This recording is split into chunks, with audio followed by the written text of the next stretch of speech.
మనం చేసే వంటకం రొయ్యలు టమాటా చాలా టేస్టీగా ఉంటుంది. మీరు కూడా ఒకసారి ఇలా ట్రై చేయండి. ఫస్ట్ ఇలా రొయ్యల్ని మనం దోరగా వేయించుకోవాలి. తర్వాత ఒక్కొక్క రొయ్యను మనం ఇలా తలకాయ తోక చుంచుకోవాలి. ఇలా చుంచుకొని ఇలా అన్నీ సపరేట్గా ఇలా చేసుకోవాలి. ఈ రొయ్యలను మనం ఉప్పేసి మంచిగా కడుక్కోవాలి. ఇలా మంచిగా శుభ్రం చేసుకోవాలి. ఇలా 6 టమాటాలను మంచిగా కడిగి మంచిగా కోసుకోవాలి. తర్వాత మనం ఉల్లిగడ్డ పచ్చిమిర్చి కూడా కట్ చేసి పక్కన ఉంచుకోవాలి. ఇప్పుడు స్టవ్ మీద ఇలా గిన్నె పెట్టుకొని మనం అందులో తగినంత ఆయిల్ వేసుకోవాలి. వేడైన తర్వాత ఇందులో మనం పచ్చిమిర్చి ఆనియన్స్ వేసుకోవాలి. ఇప్పుడు ఇలా దోరగా అయ్యాక ఇందులో పసుపు వేసుకోవాలి. తర్వాత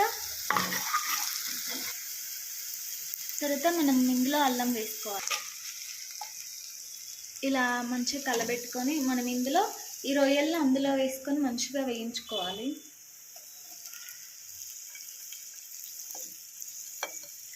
రొయ్యలు మంచిగా వేయించుకుంటేనే మనకి స్మెల్ ఏం రాకుండా ఉంటుంది.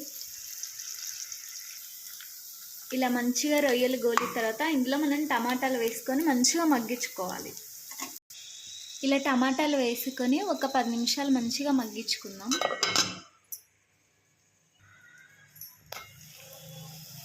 చూడండి మంచిగా దగ్గరికి వచ్చింది. ఇప్పుడు మనం ఇందులో కారం తగినంత ఉప్పు తగినంత వేసుకుందాం. కారం ఉప్పు మనం ఇప్పుడు అందులో కారం ఉప్పు ధనియాల పొడి వేసుకున్న తర్వాత ఇందులో కొత్తిమీర వేసుకోవాలి.